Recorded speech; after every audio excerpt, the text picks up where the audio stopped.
Un petit peu au programme. Si tu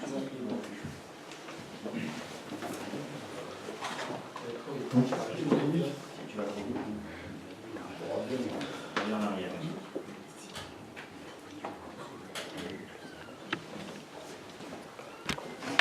Tu l'as dit, tu peux passer.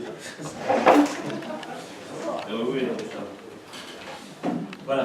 Sur les constats. Alors déjà, sur le type de campagne que l'on fera, moi, je ne sais pas trop non plus que je vais essayer d'éviter tout ce qui est sujet polémique et tout. Voilà. Donc, simplement, ce sont des constats sur ce qui s'est passé. Donc, la gouvernance participative, la démocratie participative, tout le monde en parle, et finalement, on se rend compte qu'il y a beaucoup de trompe-l'œil. Donc, bon, j'ai pris quelques exemples ici. Bon, on voit qu'il y a des tas de projets qui ont été menés et qui n'ont peut-être pas été menés avec la concertation qui aurait fallu. Voilà. Il y a la maison de la Bosque, les entrées de ville, le diagnostic PLU, l'agenda 21 qui apparemment, je ne la verrai pas là, mais ne satisfait pas tout le monde. Voilà. Donc ça, c'est vraiment un constat de l'équipe en place qui, à mon avis, est une équipe un peu d'un autre âge, donc qui a besoin de renouveau. Alors, ce qu'on propose, nous, bon, ça c'était... Donc, alors, nous travaillerons autrement avec la gouvernance participative. Alors, là-dessus, je voudrais dire... Ah, voilà notre colistière. Il y en avait encore une.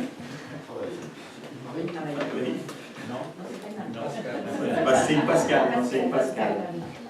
Alors, sur la démocratie participative, la gouvernance participative, enfin bon, le mot que l'on veut employer, j'ai quelques mots à dire. Alors, dans la presse, je ne sais pas si vous avez vu, parce qu'on me l'a répété plusieurs fois, on a fait le lien démocratie participative, on m'a dit usine à gaz. Alors, j'ai pas dit tout à fait ça. J'ai dit que nous avons la chance en France d'habiter dans une démocratie. Beaucoup de gens aimeraient habiter la France. Je pense que tous les outils existent dans cette démocratie. Et pourtant, je le disais, son sondage indique que seuls 22% des Français estiment que le système démocratique fonctionne bien. 22% seulement, alors que tous les outils, à mon avis, existent. Moi, je pense que cette perception s'appuie largement sur un fossé qui s'est construit, qui s'est creusé entre les citoyens et leurs représentants politiques. Alors, ce fossé, il est très grand avec les élus nationaux, il est un peu moindre avec les élus locaux, mais je crois qu'il faut rester très vigilant. Et donc, ce que je veux dire, c'est qu'on peut instaurer toutes les règles, toutes les chartes, toutes les commissions. Si la confiance n'existe pas, si la volonté des élus n'est pas réelle, aucun système ne fonctionnera. Et c'est pour ça que je parlais d'usine à gaz. Je ne veux pas créer une usine à gaz si de toute façon nous n'avons pas l'état d'esprit. Et mon énergie, elle doit passer finalement sur la participation, elle doit être focalisée sur la participation du citoyen et pas sur le fonctionnement de l'outil. Voilà. En clair, je suis plus sensible aux actes et aux hommes qu'aux discours et aux grandes règles. Alors, ça ne veut pas dire qu'on ne fera pas, alors tu peux appuyer, on ne fera pas, tu peux passer aussi. Alors, clairement, je vous l'ai dit tout à l'heure, je suis ni omnipotent, ni omniscient, les gens qui m'entourent, c'est à peu près pareil. Donc clairement, on a besoin, et il y en a dans la salle, de l'expertise des usagers, qu'il est important de valoriser pour rendre les projets plus efficients. Clairement aussi, et je l'ai dit, les citoyens veulent donner leur avis. Un blanc-seing sur 6 ans, je crois que c'était une certaine époque, c'est fini. Donc ils veulent être acteurs de leur commune. Alors, je sais pas si tu peux passer. Donc, Je rappelle les 3 niveaux de participation. Alors, ces 3, quelquefois on parle de 4 niveaux, puisqu'on concertation, participation, quelquefois on peut le séparer. Mais clairement, et c'est ce que fait beaucoup la mairie actuellement, c'est de l'information. C'est un peu à sens unique, c'est-à-dire qu'ils n'en attendent aucun retour, ils informent. La consultation, hein, avec un vote possible, on pourra appliquer plusieurs propositions, et surtout de la concertation, c'est ce qu'on recherchera, c'est la participation à la définition des besoins, des objectifs à atteindre, des contraintes, avec une évaluation des résultats. Sur ce point-là, je voudrais dire quand même qu'il ne faut pas être naïf et qu'il faut être réaliste. Si vous mettez 3 personnes autour d'une table, vous aurez 3 avis différents, clairement. Donc tout l'art et l'engagement des élus, ou de l'élu qui mènera à cette démocratie participative, sera d'obtenir autant que faire se peut le consensus le plus large. Si on y arrive, c'est très bien, mais quelquefois on n'y arrive pas. Mais in fine, clairement, ça c'est la démocratie telle qu'elle est en France, in fine, il faudra qu'il tranche et qu'il décide.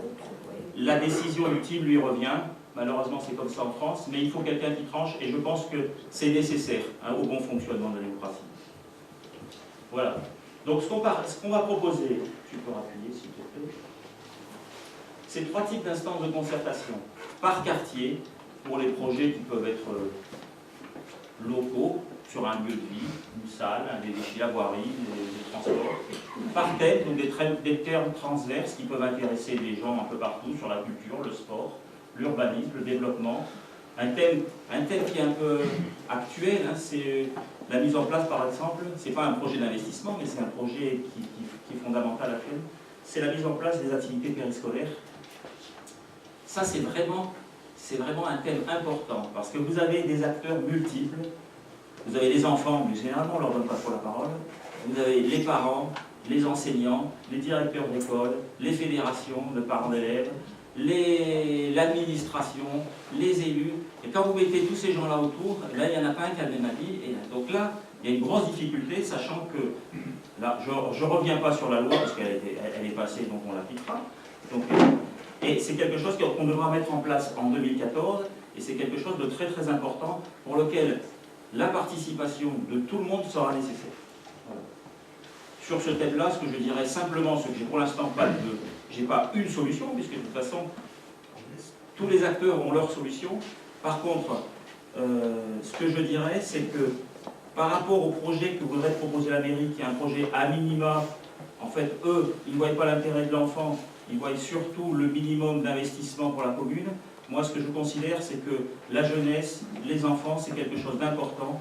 Et donc, on mettra les moyens qu'il faudra pour assurer les activités périscolaires. Ça coûtera ce que ça coûtera. Et on verra. Donc, tu peux passer. Donc, on mettra notre charte pour décrire le mode de fonctionnement de la gouvernance participative. Un élu sera désigné, donc qui aura la tâche d'animer et de piloter ce groupe. Alors, il sera en fait la porte d'entrée unique à la mairie.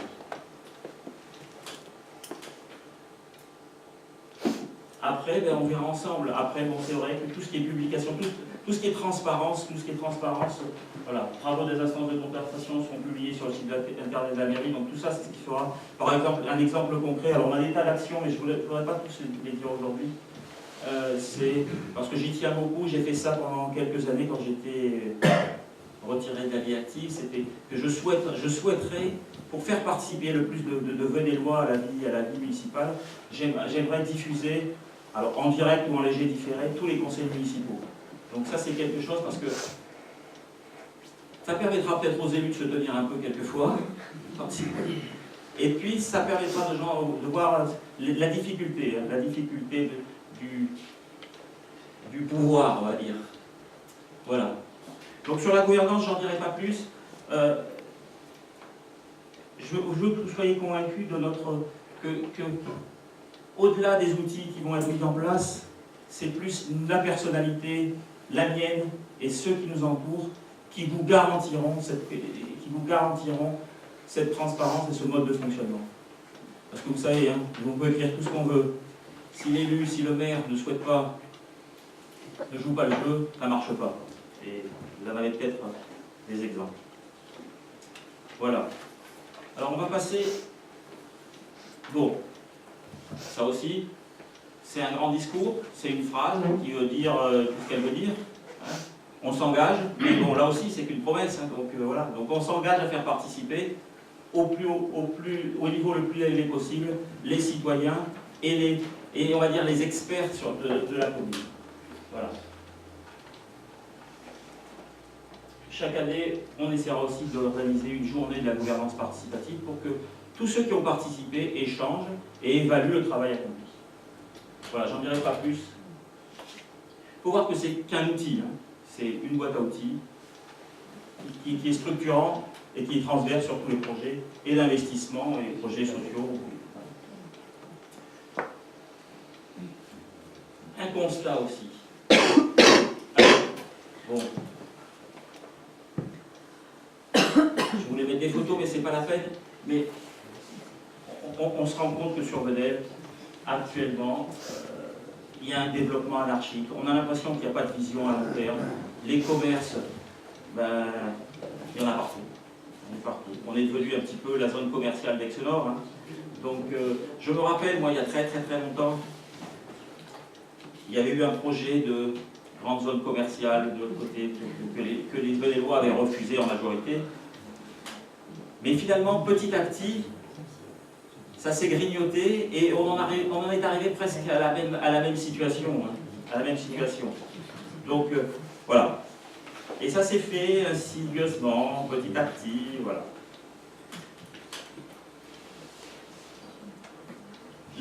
Bon, avec les commerces, on a la signalétique hein, qui est devenue envahissante. Un engorgement du centre qui devient emblématique. Un plan de circulation inexistant. Et puis surtout, alors je ne l'ai pas mis là, mais je pense qu'on a toujours, ça c'est depuis très longtemps, une liaison nord-sud, une liaison entre le centre-ville et Logisson, qui est pas adaptée, hein, qui est avec des pistes cyclables qui n'en sont pas. Et je suis désespéré parce qu'on a dépensé une fortune hein, pour faire cet axe. Et finalement, eh ben, essayer de prendre un vélo pour aller des Logissons, même au rond-point de la gare, eh ben, c'est quand même très problématique. Pour moi, un cheminement piétonnier ou un cheminement cyclable, ça doit être sécurisé. Ça doit être, comment dire, séparé de la voie. Sinon c'est bon. Là, il faut traverser les voies, il faut revenir. Enfin bon, bon, je ne dirais pas que tout est à refaire, mais il y aurait beaucoup de choses à refaire. Voilà. Donc, vas-y, continue. Voilà. Ça aussi, ça rejoint ce que je disais tout à l'heure. On essaiera de travailler ensemble et différemment. Alors, quelques axes sur l'urbanisme. Alors, on ne va pas tout dire aujourd'hui. Peut-être que certains sont déçus. C'est un peu tôt. Donc voilà, je vais présenter nos grands axes. Alors, sur l'urbanisation, voilà cette grande patate. On a décidé de privilégier l'urbanisation sur cette zone nord-ouest-nord-est qui va de, on va dire, des Foris à Fontcuvet. À Fronton et le bar. Avec le petit orange rouge là qui est les Michelon, un projet, on en parlera tout à l'heure aussi. Donc on va privilégier l'urbanisation, le logement sur cette zone-là. Par contre, clairement, tu peux appuyer, on va essayer de redonner un certain rayonnement à Venelle et on va redonner à cette zone d'activité, plutôt que faire de la mixité fonctionnelle, c'est vraiment recentrer sur cette zone tout ce qui est activité, entreprise et artisanat. Je crois que c'est tout ce qu'on a à dire là-dessus. Après, on pourra, si vous avez des questions à poser, on reviendra. Sur le plan de circulation, alors ils ne sont pas dans l'ordre. Vas-y, mets les deux. Je mets les deux. Ouais, mets les deux. Voilà. En orange, c'est les voies de circulation structurantes qui existent actuellement. En rouge, ce sont les axes qui seront ou recalibrés, comme le chemin de la présidence, ou recréés complètement pour assurer finalement l'urbanisation de notre patate nord-est-nord-ouest. Voilà. Ça, c'est très important, c'est notre coulée verte, c'est notre cheminement piétonnier. Parce que quand on voit finalement, quand on voit le transparent d'avant, on en discutait tout à l'heure avec Patrick Michaille, ce qui est désespérant dans cette commune, hein, c'est que finalement on a vraiment de plus en plus une patate au-dessus, une patate en dessous, les logissants, la zone industrielle au milieu, et vraiment la séparation est de plus en plus violente. Donc on va essayer, en recréant des voies piétonnes et des voies cyclables, de relier les logissants par une voie qui longe sur l'autoroute, avec des traverses, des logissants jusqu'au centre du village.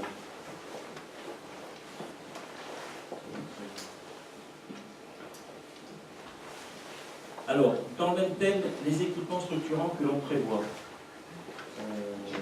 Alors les Michelons, on en parle depuis, moi je suis élu depuis, j'ai été élu 18 ans, donc ça fait 20, 30 ans. Donc ce quartier des Michelons, on y a prévu le tout. On a parlé du quartier durable. On s'était toujours opposé parce qu'un quartier durable, mettre des habitants près d'autoroute, près d'une entrée d'autoroute, une sortie d'autoroute, c'était pas terrible. Donc on a décidé de faire un grand pôle associatif et culturel. On en parlera tout à l'heure sur cette zone. Une maison de retraite médicalisée et un hôtel.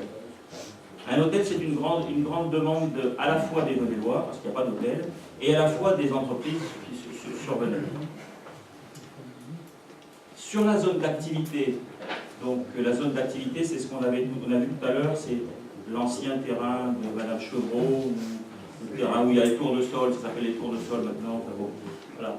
Donc on va recentrer sur cette zone-là une maison des artisans et des entreprises, parce qu'on a décidé finalement de redonner un rayonnement à Venelle et d'attirer les entreprises, les artisans, avec une priorité à l'artisanat de qualité et à l'artisanat d'art. Et on fera dans cette zone une halle couverte, justement pour valoriser à la fois la production agricole, les productions agricoles et les productions artisanales. Dans un deuxième temps, alors ça c'est des choses qu'on pourra réaliser, je pense, dans le mandat. Dans le deuxième temps, nouveau quartier. Nouveau quartier, c'est ce qui est fond trompette. Donc c'est une partie qui alors, il n'est pas encore décidé la densification, mais on pourra avoir plus de 500 logements. Donc nécessairement, il y aura un groupe scolaire en plus à faire, une station d'épuration, une crèche et une maison de quartier. Voilà. Sur les équipements structurants, je n'en dirai pas plus pour l'instant.